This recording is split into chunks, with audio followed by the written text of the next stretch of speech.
Então, o primeiro ponto, a gente assistiu o filme logo na primeira aula, e no filme a gente viu o quê? Que os procedimentos, os procedimentos cirúrgicos que eram feitos, eles não tinham muito conhecimento do funcionamento interno do corpo. Um dos motivos é porque eles não conheciam anatomia, porque as dissecções era litígio religioso, era sacrilégio e levava a pena de morte, né? Eles tinham muita dificuldade de controlar a dor, de controlar hemorragias e de controlar infecções. Lembram? Conseguem visualizar esse filme? Sim. Então, beleza. E aí a gente viu depois que com a evolução dos procedimentos, o que a gente via hoje é que nós temos uma gama enorme de antibióticos para realizar o tratamento de infecções. Hoje em dia a gente faz até antibiótico antes da cirurgia, no pré-operatório, para... Ué, sumiu? Sumiu? Oxi! E aí, apareceu? Sim. Eu, hein? Apareceu. Tem alguém mexendo no meu computador. E aí a gente tem uma gama muito grande de antibiótico. Hoje em dia a gente tem asepsia, né? Todo o paramento cirúrgico, a luva, o avental, a máscara, o gorro, que ajuda a prevenir as infecções. Uma gama de produtos para realizar asepsia, né? Clorexidine, PVPI. A gente tem as autoclaves fazendo o trabalho de asepsia, de desinfecção das pinças, né, enfim, do material cirúrgico. Então, a gente teve redução grande de infecção. O tempo de internação também vem reduzindo cada vez mais, isso também auxilia na questão de diminuir a infecção. Hoje nós temos cirurgias por vídeo que diminuem a questão da hemorragia drasticamente também, porque são cirurgias mais limpas, cirurgias com recuperação mais rápidas, né? E aí a gente tem auxílio de uma câmera, auxílio de equipamentos mais modernos que vão ajudar a reduzir essa questão da hemorragia, essa questão de cirurgias muito abertas ou muito expostas. Beleza? Isso também auxilia a evitar a infecção. Vimos também que a gente tem muito... Deixa eu ver se entrou alguém, pera. Entrou. A gente também tem uma grande... curativos, né? Uma grande gama de curativo. Ai, eu tô me ouvindo, que ruim. Desliga o microfone aí. A gente tem bastante curativo, e aí a gente viu fotos daqueles curativos para queimado, com escama de tilápia. A gente viu que a gente tem curativo com pressão negativa, né? Aquele curativo a vácuo, que é uma evolução gigantesca para a área da enfermagem e tem auxiliado muito as equipes, principalmente de pós-operatório, com úlceras, com o abdômen aberto, com infecção.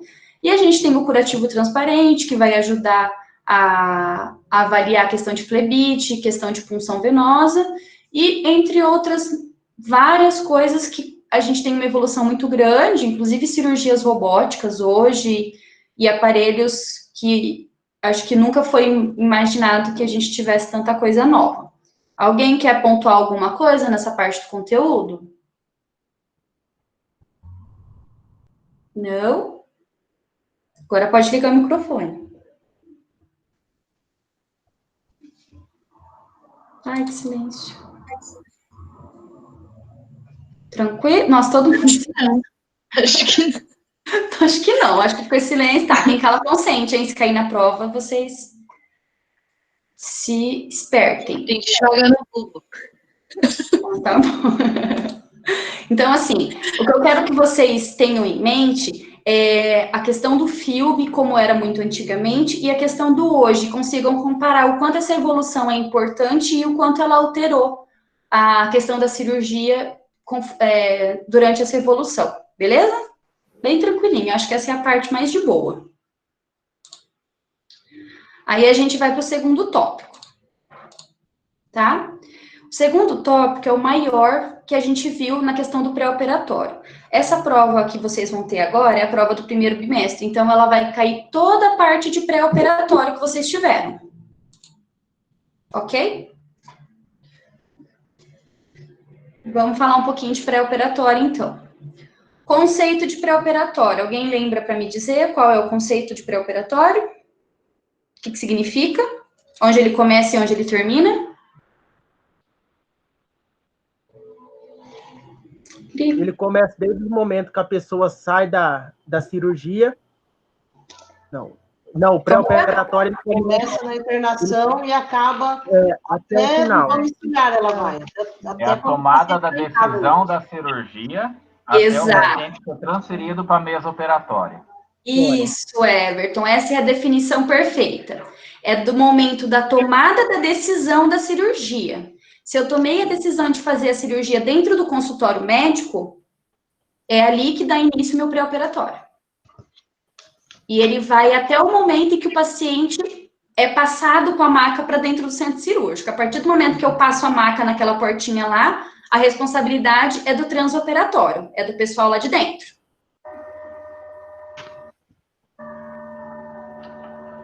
Beleza? Beleza. Anotado? Quase certeza que isso cai na prova.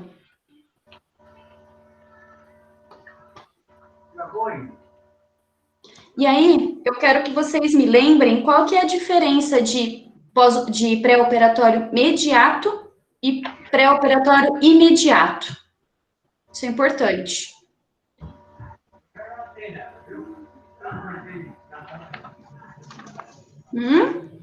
Folha o caderno lá.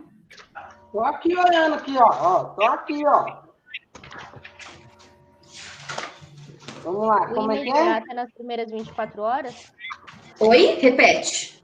O imediato é nas primeiras 24 horas e o imediato após? Não. O imediato é o que precede a cirurgia. São aqueles instantes antes da cirurgia, lembram? Ó, tem uma definição bonitinha aqui, peraí. Vou mostrar para vocês. Eu lembro que tinha uma figura no slide. Vocês estão vendo tudo o computador, né? Não é a parte de jejum dessas coisas aí? Ó.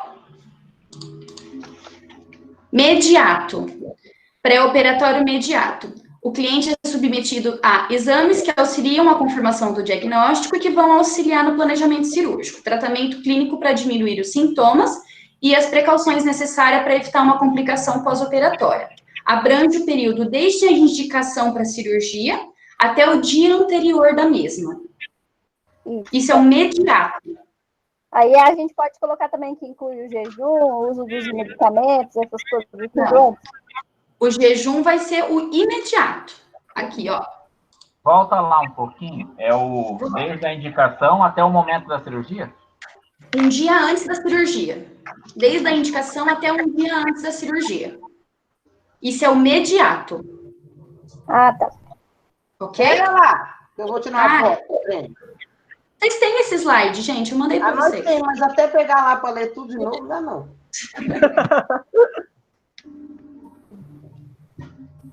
Só colocar esse finalzinho já tá bom, né?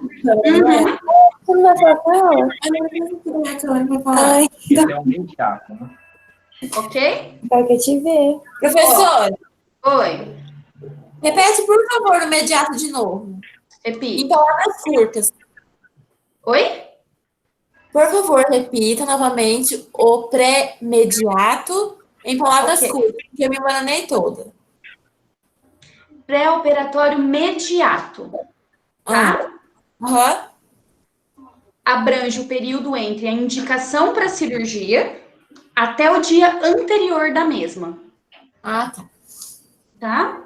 É isso. Mediato é isso. Vou dar exemplos para vocês. Preparo emocional, orientar quanto à dor, quanto à náusea que ele pode desenvolver depois da cirurgia. A gente ensina a questão da educação do pós-operatório, deambulação, movimento. Tá? A gente verifica sinais vitais e medidas antropométricas para que a gente possa comparar depois. Realiza os exames de sangue. Que exame de sangue que normalmente o paciente faz no pré-operatório? Coagulograma, hemograma, TGO, TGP. Gama de T. Isso. ECG, né? É importante. Isso. Então, esse é o imediato. É tudo aquilo que acontece em todas aquelas semanas antes da cirurgia, ok? E o imediato, qual que é? Deixa eu ver se eu acho aqui. E o imediato? Os instantes Aquele no dia da cirurgia. Isso. Me dá exemplo de preparo imediato. jejum, Jejum, o que mais? Banho, séptico. hipotonia também entra? Hipotonia só dentro do centro cirúrgico, não se faz mais no pré-operatório. Observar se o paciente não tem nenhum aborno.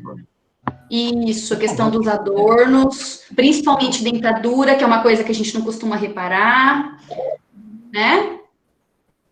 Perguntar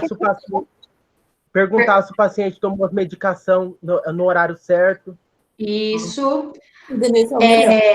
Verificar se o paciente... Eu estava com saudade do Edenilson, gente. Perguntar, a gente verifica se o paciente assinou o termo de consentimento informado. Lembram do termo de consentimento? Sim. Lembram dele? Sim. Tá. Quando que é que o paciente vai... O que tem nesse termo de consentimento que o paciente assina? Porque se tiver Fala a algum respeito da cirurgia, fala a respeito de uma possível transfusão sanguínea, se ele aceita ou não. Isso. Os riscos, né? Possíveis complicações. Isso. E se ele for menor de idade, quem assina o termo? o pai e a mãe. O responsável. Isso. E se por acaso for uma emergência e a pessoa chegou inconsciente? Aí tem que chamar Aí é o Médico, não é? A gente assina no negócio, não assina? Aciona o conselho tutelar, não é? Isso. Não, o médico assina, mas ele assina uma medida salvadora. Medida salvadora. Isso, lembram desse termo? Ele assina um termo que protege tanto o paciente quanto a equipe de uma possível complicação. Ele assina um termo dizendo que foi feita a cirurgia sem autorização do paciente porque o paciente corria risco de morte e não tinha ninguém ali para assinar o termo. Chama medida salvadora. Ok? Ok. Então, vamos lá. Tendo o conceito de pré-operatório imediato, eu tenho preparado... Eu acho que eu me perdi, então. Aqui em cima ficou bem claro o conceito do pré-operatório imediato. Isso. Eu não vi tanta clareza no conceito do pré-operatório imediato. O imediato são as 24 horas que precedem a cirurgia. Obrigado. Precedem não, né? Como é que fala antes? Errei a palavra. Antecedem, isso. Antecedem. Precedem é depois. Antecedem a cirurgia. Beleza. Obrigado. Que são aquelas prescrições de enfermagem que vocês fizeram, de jejum e tudo mais, tá? E no caso é desde o internamento, a partir do momento que o paciente internou. Isso, exatamente. Tá? Como que a gente ajuda no preparo psicológico do paciente, gente, no pré-operatório? O que a gente pode fazer para ajudar? Conversando com ele. Conversando com ele. Esclarecer todas as dúvidas do paciente. Isso. O que mais? Ver se o paciente solicitar a equipe psicológica também, se precisa. No ambiente que ele está. Isso. Pode também explicar para ele, não pode? Pode explicar. A gente ensina o autocuidado para esse paciente. Deixar o ambiente calmo e tranquilo para que ele não fique muito agitado antes da cirurgia. Isso é importante. Isso me lembra Florence. Ambiente iluminado, tranquilo, calmo e ventilado. Ô, professora. Oi. É só uma dúvida sobre o nome que se dá quando o médico assina lá. Volta só um pouquinho, fazendo favor. Medida salvadora. Ah, tá. Obrigada. Para mim não está aparecendo nessa matéria, tá? Só escutando vocês falar. Oi? Também. A sua matéria não aparece mais. Não? E agora? Agora sim. Agora sim. É que assim eu não consigo ver vocês. Assim eu só vejo os exemplos. Mas tudo bem, vamos lá. Então, assim, eu acalmo o paciente esclarecendo dúvidas e escutando as apreensões dele, concordam? Uhum. A partir do momento que eu escuto o que ele tem a dizer e quais são os medos dele, eu consigo ajudar a acalmar. E se a gente vê que tem necessidade, se for preciso, o apoio da equipe psicológica é importante também. E para isso a gente tem a equipe de psicologia dentro do hospital que está ali para ajudar, ok? Uhum. Vamos de preparo físico, gente. Peraí. Gente, Deixa os slides. Alguém. Sumiu. Entrou uma tal de Vanessa aí, sumiu estranho. Quem é Vanessa? Eu sabe. Porque parece que ela que está administrando agora e não é a professora que está apresentando mais. Voltou todo mundo, tipo, a aula sumiu de novo. Ué, não sou eu? Agora ela tá aparecendo para mim. Agora apareceu. Agora apareceu. Slides não. Agora Voltou? Voltou. Pra mim não. O Everton não. Voltou. Slides não apareceu. Ué, Everton, você tá com lag. Calma. Aí, deu? Não. Tô te vendo Deu? ainda. Deu. Vamos esperar quem tá com lag. Calma. Everton? Tô aqui, tô te vendo. Não tô vendo nada de slide mais. Oxi. Mas Ixi, tá na- ô Everton, sai. Sai, Ah. tenta entrar de Eu novo. vou sair, depois eu entro de novo. Tô entrando de novo. Aí. Ok. Tchau. A professora sumiu também, Eu tô aqui. Sumi não. mas você desligou a câmera, né, professora? Não. Tô aqui. Porque não tá aparecendo. Tô aqui, ó. Agora apareceu eu, quer ver? Ó. Não, Né? não tá aparecendo. Não tá aparecendo. Você tá aparecendo. Agora não tá mais. Não, mas é porque essa saiu Não, daqui. agora não. Ela tá aqui, gente. O que vocês estão vendo? Tô vendo assim, ó. Agora apareceu. Agora apareceu. Eu apareceu. ou o slide? Os dois. Os dois? Ai, que bom. Dois. Então vamos assim. Tá Vamos lá. aparecendo pra mim só o slide e você não. Eu tô aqui do ladinho, ó. Junto com o povo. Então, mas só tá uma letra. Eu mandei no grupo uma foto. Não, pra mim tá aparecendo ela. Ô, Denilson, você tem que ver a Pra mim não tá matéria. aparecendo ninguém. Ela saiu. Ela vai Pra aparecer. mim só tá aparecendo as letras, não tá aparecendo Eu odeio ninguém. dar aula assim, juro. Mas é importante a gente ver o conteúdo da professora. E escutar ela também. Denilson, Simpática, hein? Meu Mas Deus. tá tudo A patada de sempre. Eu tô com saudade. Tá faltando a Raíssa. Eu tô sentindo uma falta das patadas da Raíssa. pra não cair de moda. Ela não pôde vir. Então vamos. deve estar Continua. enchendo o rabo. Deve estar bebendo cerveja. Certeza que ela deve estar bebendo. Vamos lá. Gente, Eu vou sair e vou entrar de novo. Peraí. ok. Vai, Denilson. O estado físico Meu do Deus. paciente. Denilson. No estado físico, anotem aí. A gente tem 1, 2, 3, 4, 5, 6, 7, 8, 9 pontos. 10 pontos, desculpa. Tá? E eu vou falar de um por um para vocês lembrarem. No preparo físico do meu paciente, eu tenho que levar em consideração, durante o histórico e durante o diagnóstico de enfermagem, durante a prescrição, o estado nutricional e hídrico do paciente. Por quê? Alguém me diz por que é importante o estado nutricional e hídrico? Cicatrização. Saber se ele tá hidratado, não é? É importante. Por que é importante saber se ele está hidratado? Pra não ter risco de complicação na cirurgia? Isso. Que tipo de complicação? Pode ter. Nossa, professora. Que polêmica. Everton, para pra ver. Desequilíbrio eletrolítico. Exatamente. Perfeito. Se eu tenho um paciente desidratado, eu tenho um risco de comprometimento de desequilíbrio hidroeletrolítico. Por conta da anestesia, por conta do procedimento, que muitas vezes a gente perde muito fluido, né? Sangue, principalmente. Então, eu tenho um risco de complicação. Isso é um ponto. Se ele tiver desidratado e desnutrido, o paciente desnutrido, ele tem falta de nutriente. Tem desnutrido sem nutriente. E alguns nutrientes vão ajudar na cicatrização, vão ajudar no metabolismo da anestesia, entre outras coisas. Então, por exemplo, se o meu paciente está desnutrido com falta de proteína, a proteína auxilia na cicatrização. Então, ele corre um risco de demorar mais para melhorar.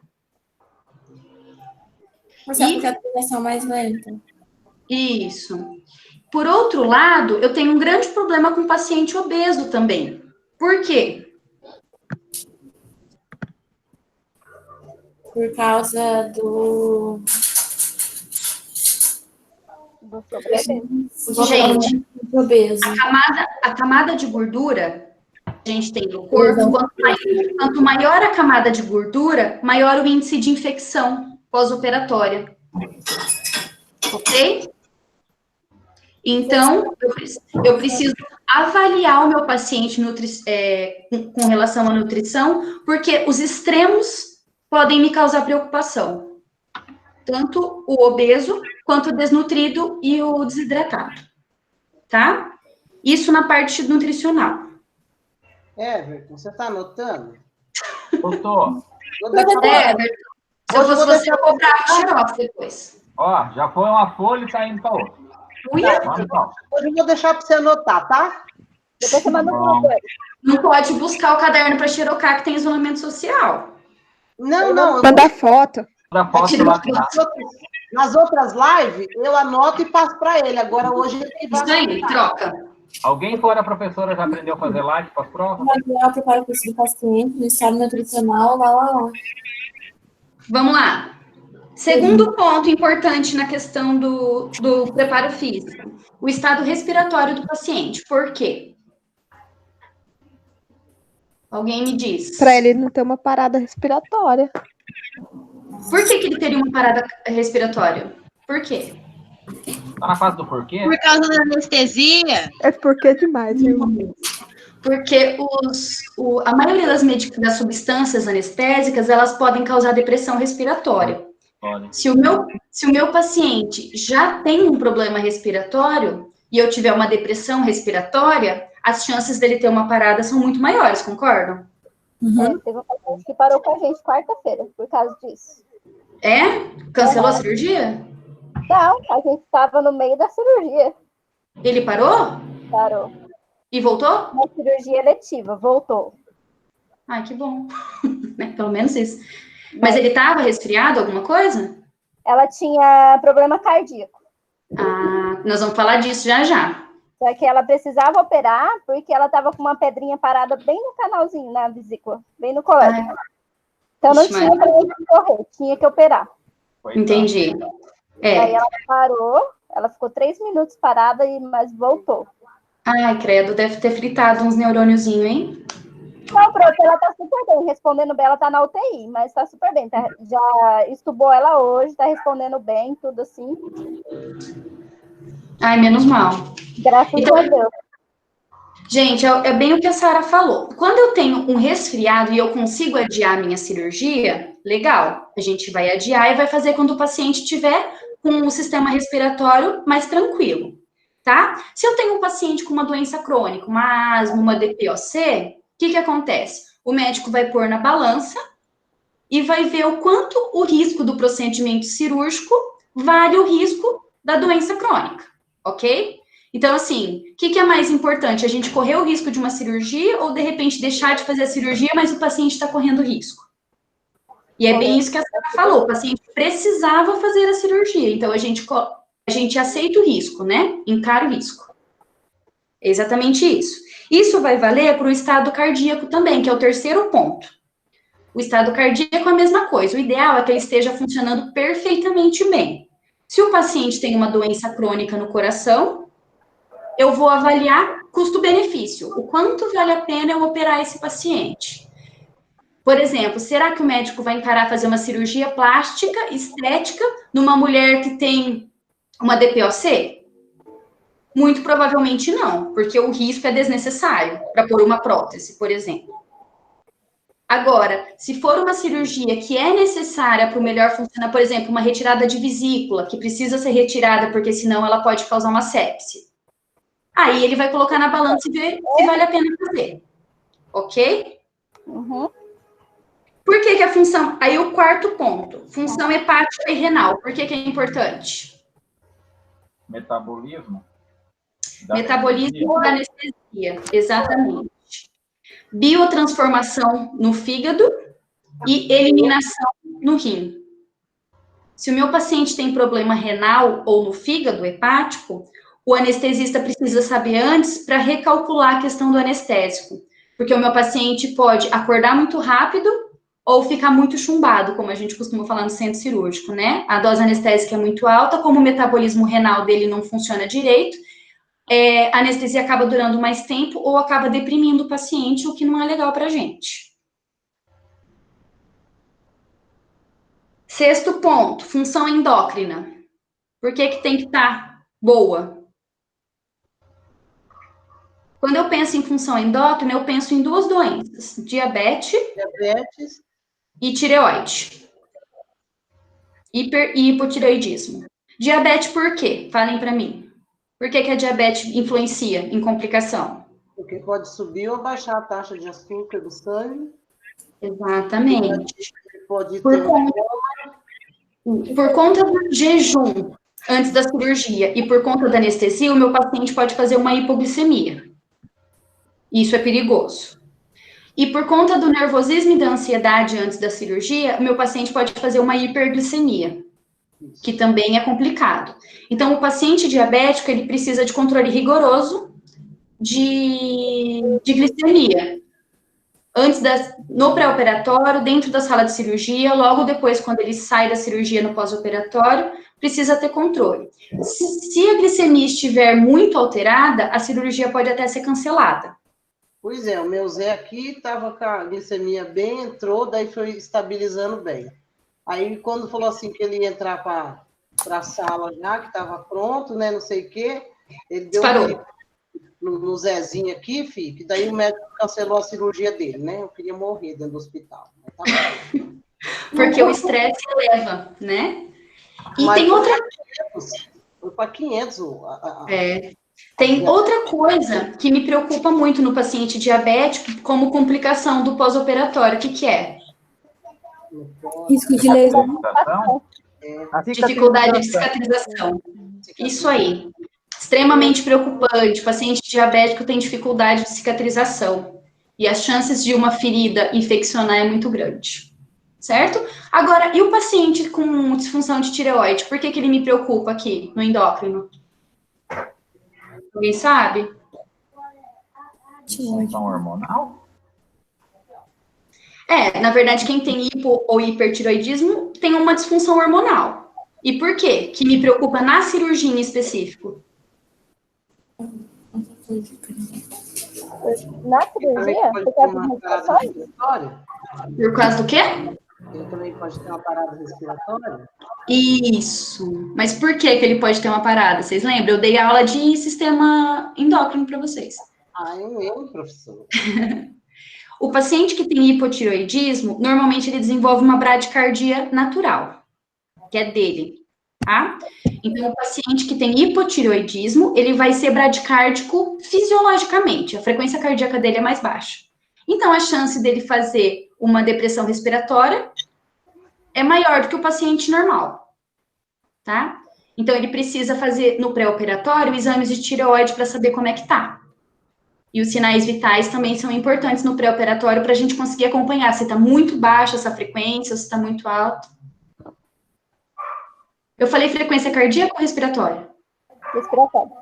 Então, tá certo. Função imune. Por que a função imune é importante? Pera aí que me confundiu. Ou eu escutei errado, mas você falou bradicardia. Então, desculpa, bradipneia. Por isso que eu perguntei, porque eu não lembrava. Bradipneia. Errei. Volta a fita.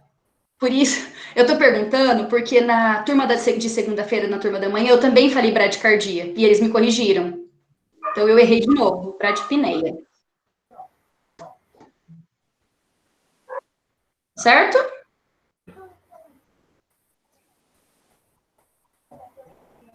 Função imune, gente, por que é importante? Por causa da infecção do pós? Pode Por ver? conta de alergia e por conta de infecção. Alergia de anestesia, alergia a medicamentos tipo antibiótico. Tem muita gente que tem alergia à ampicilina, por exemplo. Tá? Questão da dor. Tem muito paciente com alergia de pirona. E aí eu tenho que saber. Então, a questão imune vai englobar alergia a medicamentos, a alimentos, a anestésico. E vai englobar os pacientes imunodeprimidos. Eu tenho que ter mais cuidado com o paciente imunodeprimido? Bem mais. Bem mais, porque ele tem uma facilidade muito maior de desenvolver uma infecção no pós-operatório, né? Então, os cuidados são muito maiores com ele. E ele vai entrar aqui nessa função imune. É nessa hora do histórico que eu vou descobrir. Quantos pontos foram, Everton? 1, 2, 3, 4, 5, 6. 7º ponto, uso de medicamento. Por que é importante eu saber que tipo de medicamento ele toma? Para ver se ele toma anticoagulante. Isso. Para eu conseguir prever uma possível hemorragia, né? Chance de hemorragia, ou uma possível chance de trombose por conta da coagulação. Para eu saber se ele já toma remédio para dor. Às vezes, meu paciente é resistente a muita medicação, porque ele tem um problema de coluna que ele já toma codeína todo dia. Então, não é uma dipirona que vai fazer efeito nele depois da cirurgia, não é? O organismo dele já tem resistência. E por conta das medicações contínuas também, né? Que a gente faz com que o paciente continue tomando no pré-operatório, porque senão, se ele tiver hipertensão e não tomar a medicação dele, quando chegar para fazer a cirurgia, tá lá em cima. 8º ponto, fatores psicossociais. O que interfere isso, gente? Na parte do pós, professora? Porque depois, além da parte hospitalar, tem o pós do cuidado em casa. Exatamente. Porque no pré-operatório, a gente já trabalha um pouquinho com a questão de educação no cuidado. Ele vai realizar depois, né? Então, nesse pré-operatório, eu preciso conhecer as condições de vida do meu paciente, para poder fazer um cuidado específico para ele. Não adianta eu falar para o meu paciente que quando ele chegar em casa ele vai ter que deambular, se ele é um senhor de 89 anos que mora sozinho e fez uma cirurgia na cabeça. Porque ele vai cair e vai se estabacar em casa. Então, no pré-operatório, eu preciso conhecer a situação de saúde do meu paciente para eu fazer uma educação em saúde adequada para ele, para o jeito que ele vive, para o lugar que ele vive. Ok?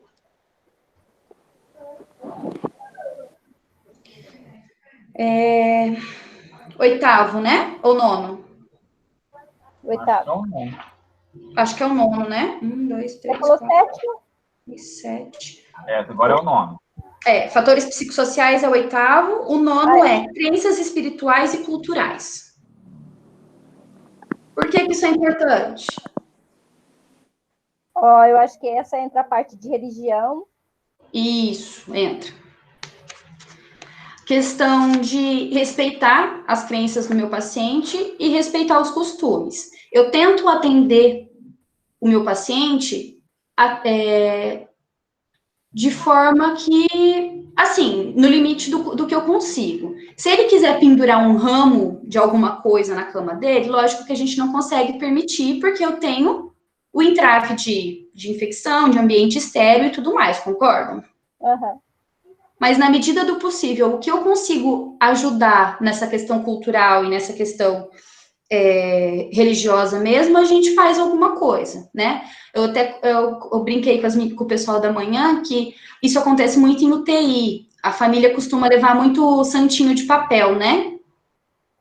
E a gente faz o que pode, coloca dentro de um saquinho e veda, porque no saquinho a gente pode passar álcool, fazer limpeza e tudo, mas eu não posso entrar com um santinho de papel e pôr ali na cabeceira, porque aquilo ali eu não consigo limpar. Mas, na medida do possível, a gente se adequa e consegue atender às crenças do paciente. E, por último, e não menos importante, é a questão de pacientes alcoólicos e pacientes drogados. O que vai implicar esse paciente para a gente? Abstinência. Abstinência. Normalmente, a abstinência, que é o delírio tremens, que a gente fala, ela vai acontecer 72 horas depois da falta do álcool, né? E se esse paciente parou de beber hoje, fez a cirurgia amanhã, e ele vai estar no 3º dia de abstinência lá no pós-operatório? Por que é importante eu saber? Porque ele vai entrar em crise. Porque ele vai entrar em crise, e vocês já viram uma crise de delírio tremens? É terrível. Então, para poder, de repente, fazer uma imobilização nesse paciente, sabendo que ele vai reagir, ou, de repente, tendo prescrito alguma medicação de conforto ou de relaxamento para esse paciente. E tem outro ponto importante na questão da droga. Alguém lembra?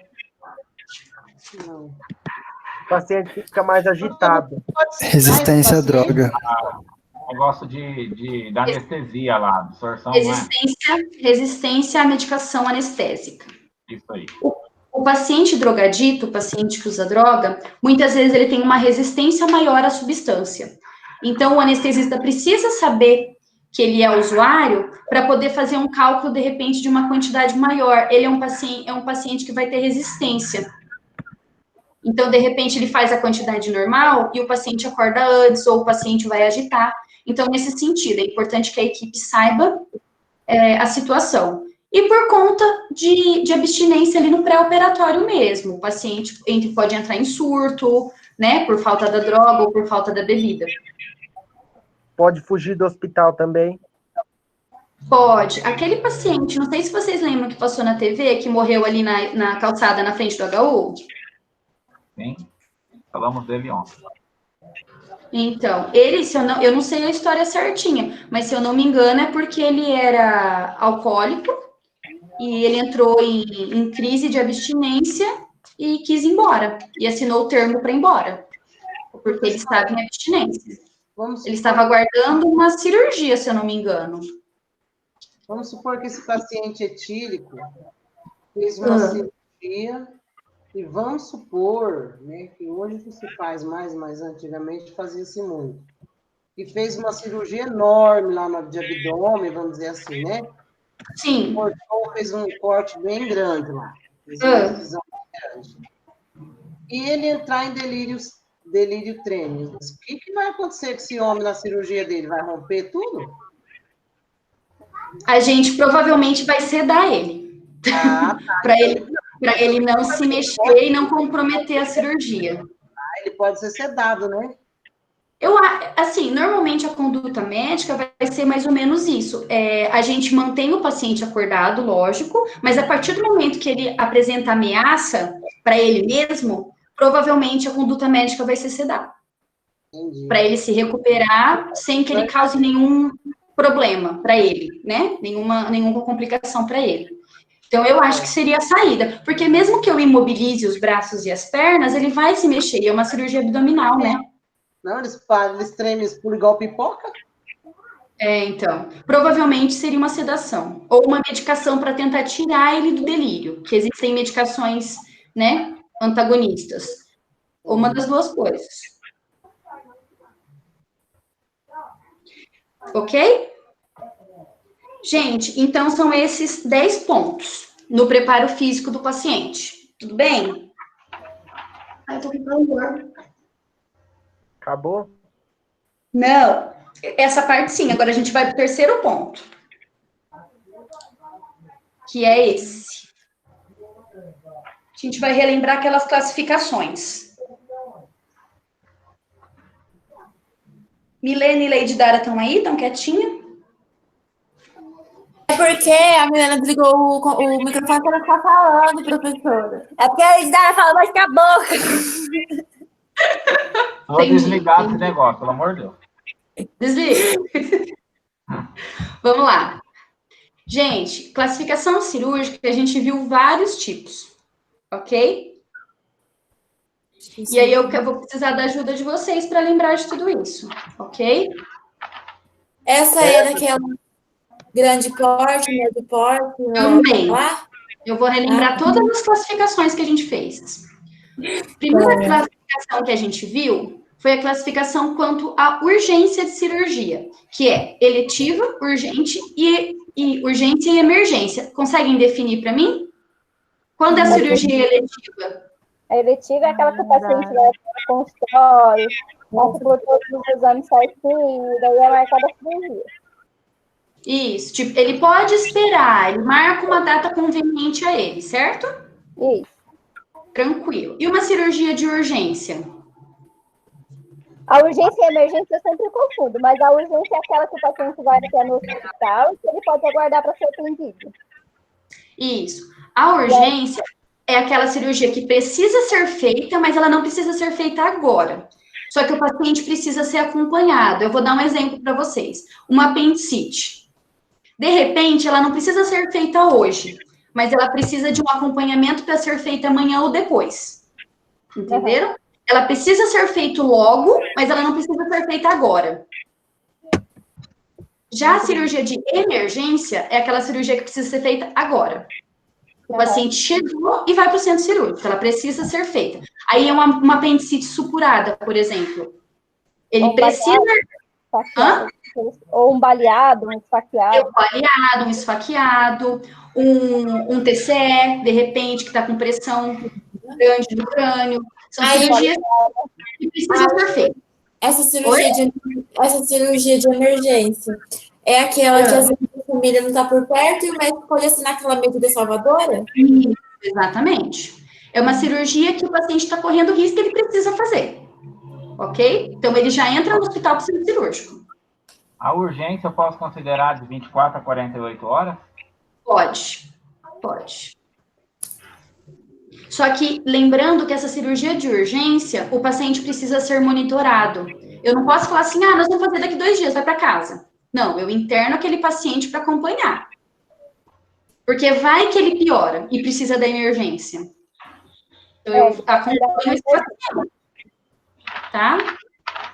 É, por exemplo, uma cesariana de uma grávida que está com pouco líquido. A gente pode até esperar 42 horas, mas eu preciso monitorar a grávida. Porque vai que a criança para.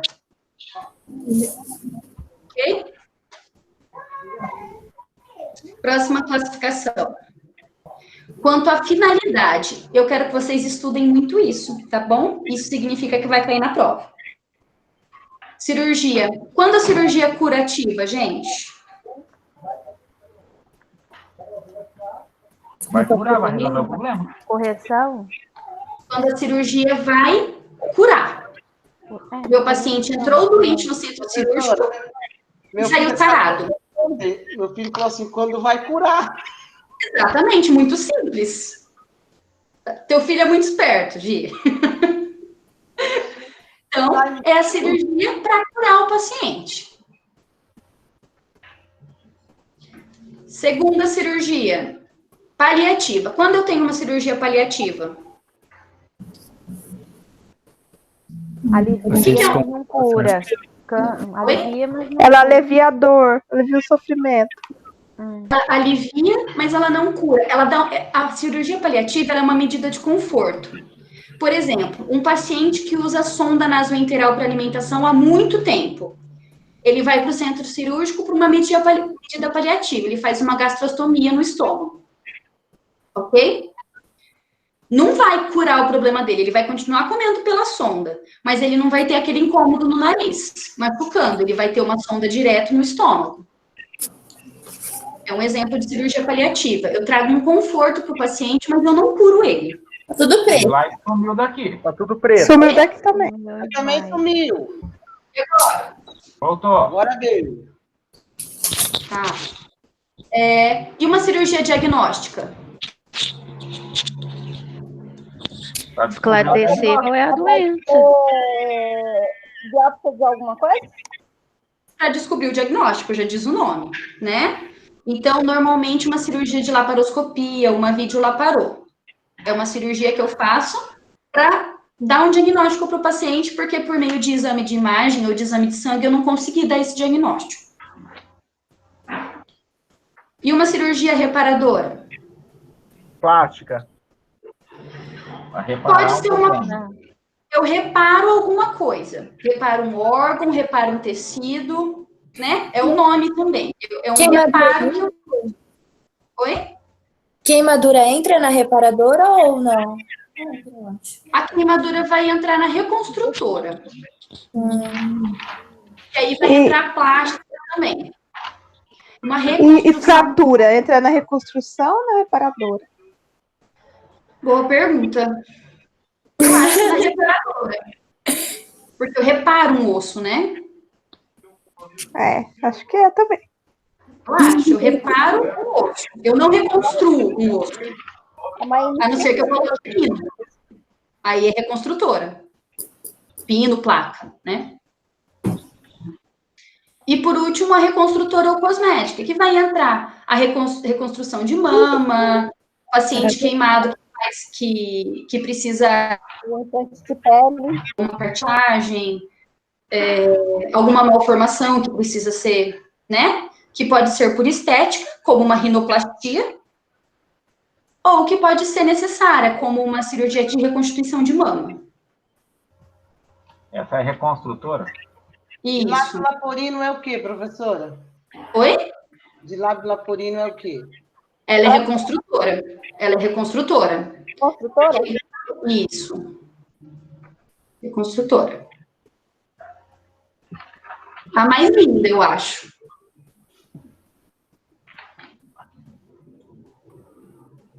E aí a gente vai entrar no porte da cirurgia. E aí, bem tranquilo. Pequeno porte, cirurgias pequenas, que tem pequena perda sanguínea. Médio porte, cirurgias um pouco maiores, que tem uma perda sanguínea ainda maior. E grande porte, cirurgias com grande perda sanguínea. Cirurgias de tórax aberto, cirurgias vasculares, né? Cirurgias cardíacas, que eu tenho uma perda sanguínea grande. Bem tranquilo. Qual que é de médio porte? A de médio porte é que eu tenho perda sanguínea, mas ela não é tão importante. Ela acontece, mas ela não chega a ser tão importante. A de médio pode ser uma apêndice? Pode ser uma cirurgia de abdômen, de repente. Isso. Cesárea, perde bastante sangue, mas não é tanto, exatamente. Beleza. A prova inteira poderia ser essa. Peraí.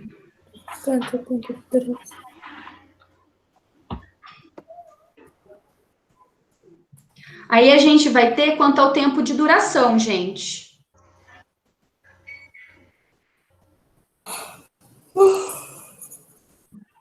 Que vai ser porte 1, 2, 3 e 4. Porque uma cirurgia de médio porte pode virar uma de grande. Pode sim. Pode acontecer. Uhum. Se eu tenho alguma complicaçãozinha, algum rompimento de artéria ou veia, pode. E vira e mexe, a gente pega uma veiazinha, uma artériazinha sem querer.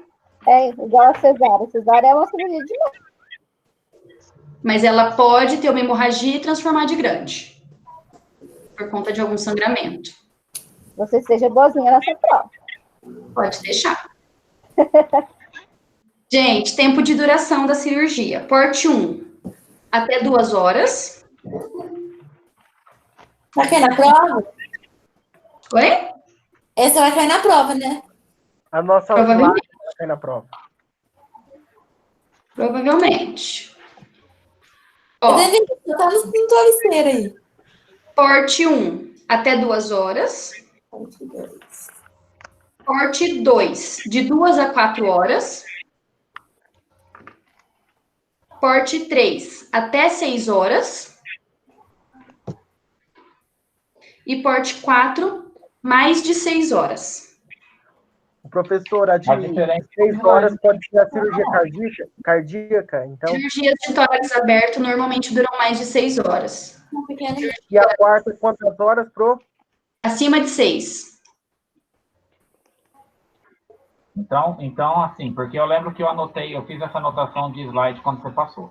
No slide estava corte 1 até 2 horas, corte 2 de 2 a 4, corte 3 de 4 a 6 e corte 4 acima de 6. Exatamente, isso mesmo. Tá. Ok?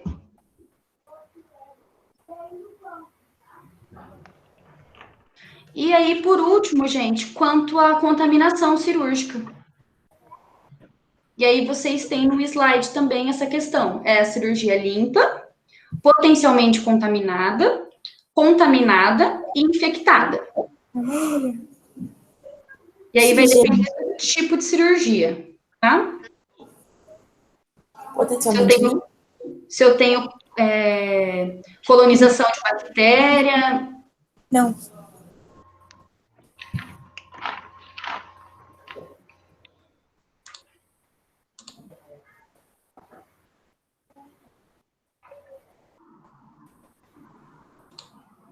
Por que você lê?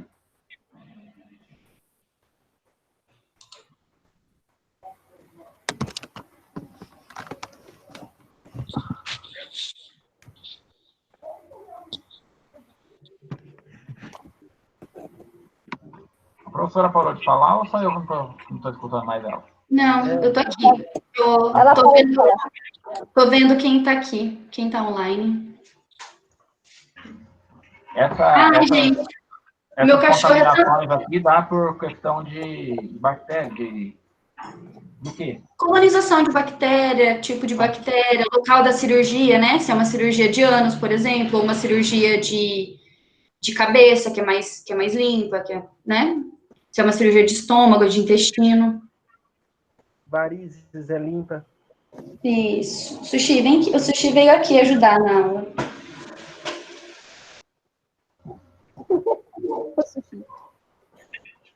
Tá acabando? Tá. Só um pouquinho.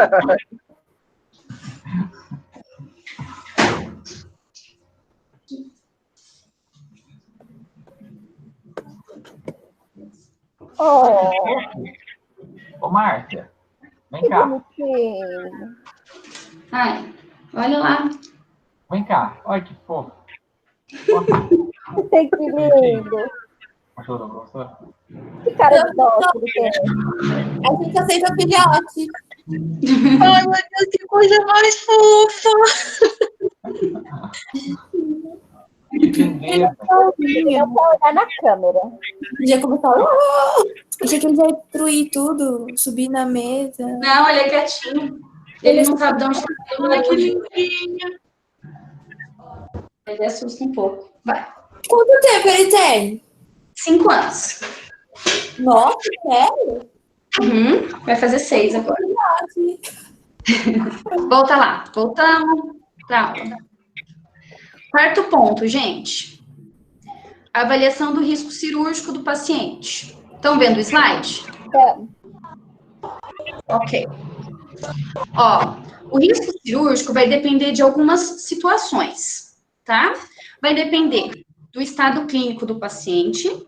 Quando eu falo de estado clínico, eu falo de todos aqueles 10 pontos que a gente conversou no slide anterior, ok? Se o meu paciente está com problema respiratório, está com problema cardíaco, se o meu paciente tem alguma doença de base, ou se ele é drogadito, se ele é alcoólico, entre outras coisas. Beleza? Comorbidade vai entrar no mesmo ponto. Então, o meu paciente que tem uma comorbidade, ele tem um risco cirúrgico maior de um paciente que não tem nenhuma doença, nenhuma doença desenvolvida no organismo. Concorda? Uhum. Tipo, a minha chance de complicação é muito menor do que de um paciente que tem diabetes e hipertensão.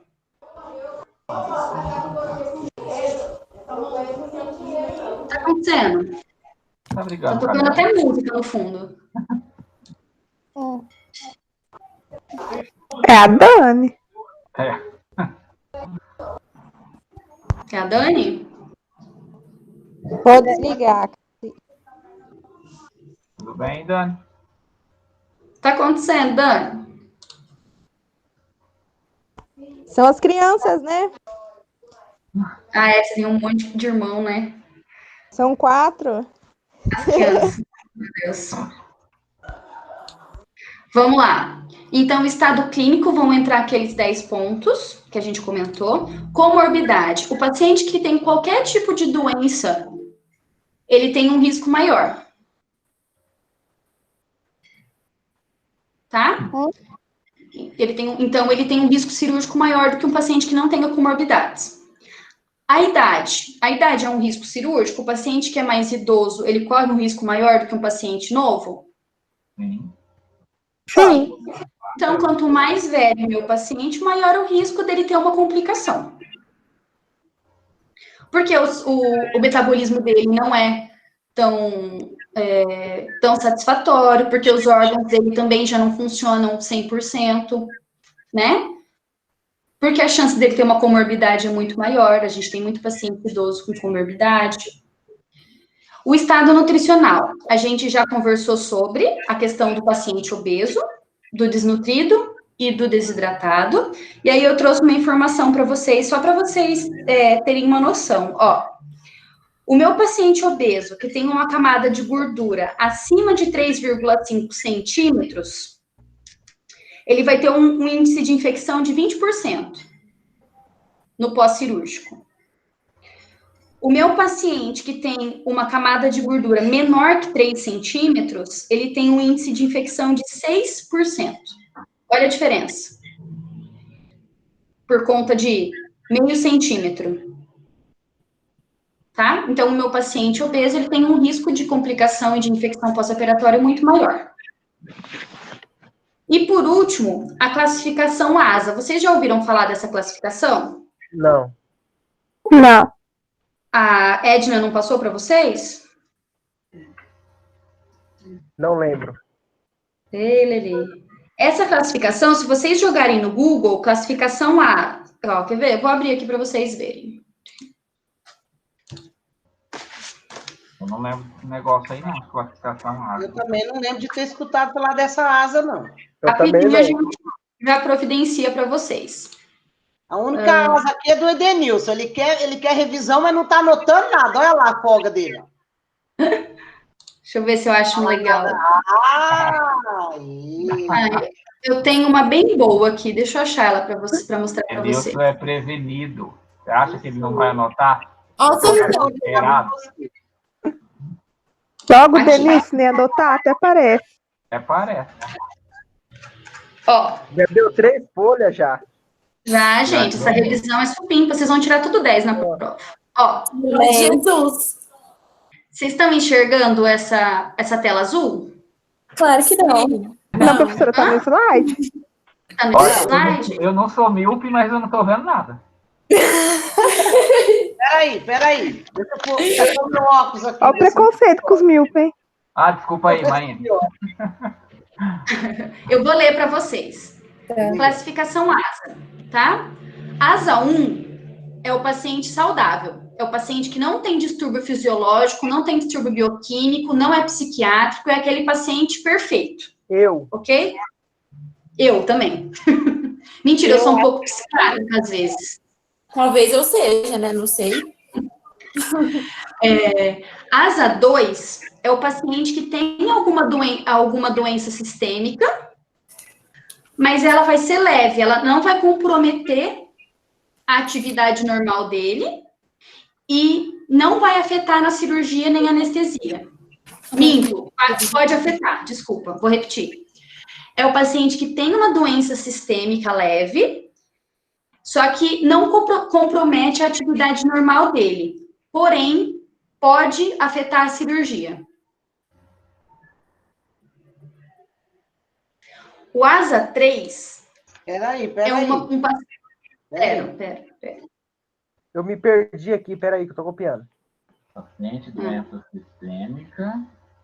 Leve. Que não compromete a atividade normal, porém, pode afetar na cirurgia.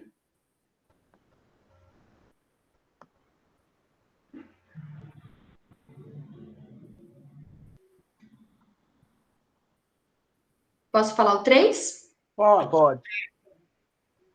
O ASA 3 é um paciente que tem uma doença sistêmica grave. Não me irrita. Que compromete a atividade normal dele e também influencia na cirurgia. Por exemplo, um paciente com asma. Pode tá? repetir de novo, professora?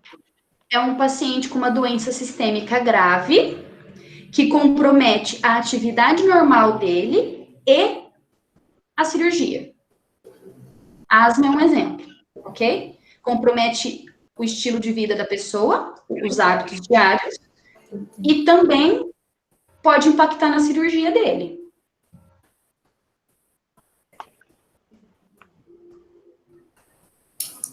Asa 4. O 4. São 5. São 6, na verdade. 6, desculpa.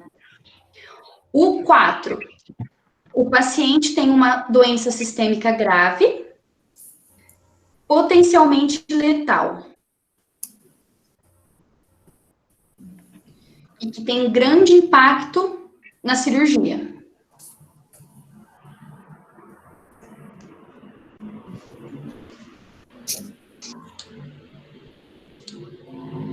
Certo? Certo. Mas assim. 5.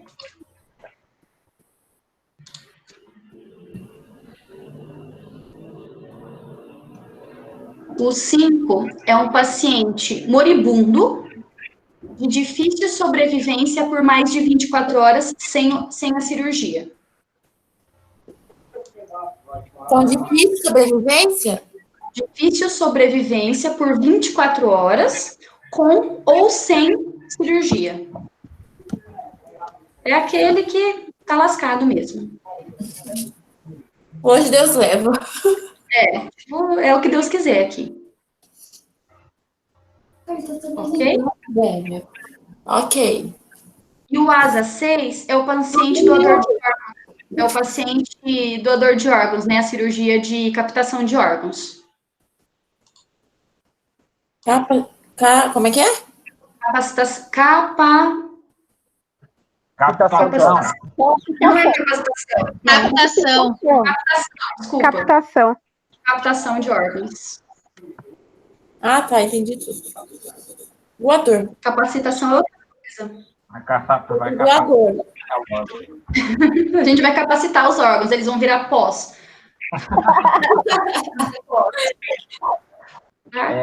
Esse asa, vamos capacitar o pelo menos assim, esse asa, ele não é uma coisa relacionada muito para a enfermagem, né? Não.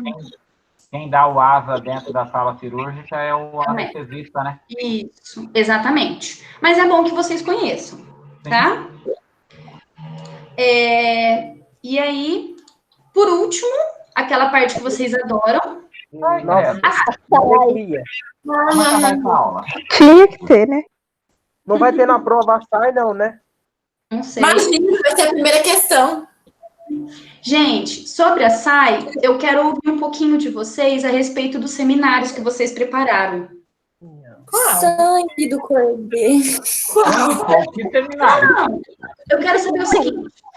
Tem gente aqui no grupo que fez o trabalho sobre a criança, não teve? Não tem? Mas peraí, depois nós vamos ver. A gente fez o idoso. Mãe. Sim, professora. Criança foi nós, não foi? Do nosso grupo. Nós fez mental. Sim, eu, Edenilson. Faz o seguinte. Liga o microfone quem fez o trabalho da criança e desliga quem não fez. Eu não lembro qual que eu fiz. Danoso. Ué, você não fez isso, não. Obrigado, Gisa. Estou desligando já. Tchau. Desliga. E, pessoal que fez o da criança, o que vocês leram que eu tenho que ter de cuidado de enfermagem no pré-operatório específico de uma criança? De diferente. Quer ver que todo mundo desligou o microfone? Ó, fala para mim, Edenilson, Joelma. Cadê a Bruna? A Bruna deve estar só com a aula ligada. A Bruna, o microfone dela tá desligado aí, ligou. E aí? Repete a pergunta aí, professora. Repito. A Estela tá aqui também? Não tá. Nossa, Bruna, tira essa cara feia da tela. Gente, eu quero saber o seguinte. Do que vocês estudaram para fazer o seminário? O que vocês viram de prescrição específica para criança? Ai, meu Deus, peraí. Como? Oh, meu Deus, espera, tô tentando ver vocês. No trabalho, vocês fizeram relacionado à criança. O que vocês acharam de prescrição que é diferente para a criança? Uma prescrição de enfermagem que é diferente para a criança? Tem alguma coisa uma prescrição diferente no pré-operatório? O jejum é o tempo igual? O jejum da criança tem que ser menor. Exato. Não, pelo fato... Pode falar, Bruna. Fala, Bruna. Desliga o microfone, Sara. Questão da medicação. Medicação é diferenciada. O paciente vai na maca? O paciente vai na maca para o centro cirúrgico? Depende. Depende do tamanho da criança. Tem criança que vai no colo. Sim. Não é? Isso. A mãe acompanha até a porta do centro cirúrgico. Então, são algumas especificidades que eu tenho na questão da criança. Sobre a medicação também, os valores da medicação, a quantidade injetável é diferente de um adulto pela uma criança. Graças a Deus. Senão a gente chumba a criança. Mais alguma coisa? O tempo de recuperação também da criança é diferente de um adulto, muitas vezes. Sim. Diferente. A questão psicológica de tratamento com a criança é muito diferente, porque o adulto, tudo que você fala, ele entende. A criança, muitas vezes, ele não vai conseguir entender tudo que a gente explica, tudo que a gente está falando, ok? Então, eu tenho que ter um tratamento diferenciado aqui para quem gosta de pediatria. E a família também tem que ter a gente tem que conversar sempre com a família para explicar muito bem. Porque muitas vezes a mãe faz o que o filho quer e aí acaba prejudicando a recuperação da criança. Exatamente. Quem fez sobre o idoso agora? Desliga o microfone criança e abre o microfone do idoso. Nossa, Zé. E aí, o que eu tenho que tomar cuidado? É idoso? Prescrição pré-operatório. Vai lá. Peraí. O que eu tenho de diferente na prescrição do idoso? A questão dos medicamentos, se ele faz uso de medicamento, tem que se atentar para isso. O que mais? A questão do idoso, eu acredito que seria mais a questão da prevenção. Pra gente não colocar ele na mesa cirúrgica só em, evitar a cirurgia. Também. Evitar a cirurgia. Se ele tá lá, eu tenho que cuidar. Oi? Repete. Devido à faixa etária, eles podem ocorrer... Eles têm um risco cirúrgico maior, exatamente. O idoso, eu vou ter que cuidar muito mais da questão da pele, porque a pele dele é muito mais frágil. Questão de queda, porque às vezes ele fica tonto ou perde a consciência, certo? Sangramento. A questão da prótese dentária, às vezes eles não contam que eles têm prótese, e aí vai para o centro cirúrgico com prótese. Como é que o pessoal fica, Everton, quando chega de prótese dentária lá? Tá desligado. Agora tá ligado. Como é que prótese dentária? Vocês ficam felizes quando o paciente chega lá com a prótese? Não, dá um ódio porque tem que mandar para o quarto, afinar, tem que quase que dar a vida por causa de um dente. Dá um ódio. Então tem que tomar cuidado, ok? Quem fez de paciente com problema mental, problema psicológico? Uau! Deixa eu usar o termo certo. Transtorno psicológico. Pessoa com transtorno psicológico. Sara, liga o microfone. Liga o microfone, Sara. Agora eu liguei, gente. É que meu computador tá lerdo. Fala para mim, Sara, o que eu tenho que tomar de cuidado no pré-operatório do paciente com transtorno psicológico? Ó, tem que tomar cuidado com medicação para verificar se ele realmente está tomando. Uhum. Se o paciente estiver com fundo ou com dreno, porque ele pode arrancar, pode tirar. É ideal ele ter um acompanhante também, se puder. Isso. Para poder às vezes pode ficar agressivo. Posso conter se ele ficar agressivo? Pode. Agora que eu tenho que ter um cuidado com a questão do que eu falo para ele também, de como eu me comporto, né? Eu acho que a gente tem que ter acompanhamento de uma psicóloga também, né? Pode ter, pode ser. Mas é que o transtorno a gente nunca sabe. Melhor. Então, o ideal é que a gente fique esperto e tome cuidado do jeito que a gente conversa, o jeito que eu explico as coisas. Sempre atento. Sempre atento. A gente aqui já teve que até chamar a polícia. Para conter paciente. Sim, eu também. Porque a gente estava em 8 em cima e não dava conta de segurar o homem. A nossa, ele quebrou o vidro, pegou um pedaço do vidro e ficou ameaçando todo mundo. Nossa Senhora. E quem ficou com um paciente com... Deixa eu ler direito. Pessoa com deficiência física. Filha da Vânia. Vamos lá. Quem foi? E aí, que tipo de cuidado que eu tenho que ter no pré-operatório? O deficiente físico, eu acho que é muito relativo, porque temos várias deficiências físicas, né? Sim, cada uma muito específica. Sim, então, é um leque muito grande, mas temos que tomar atenção.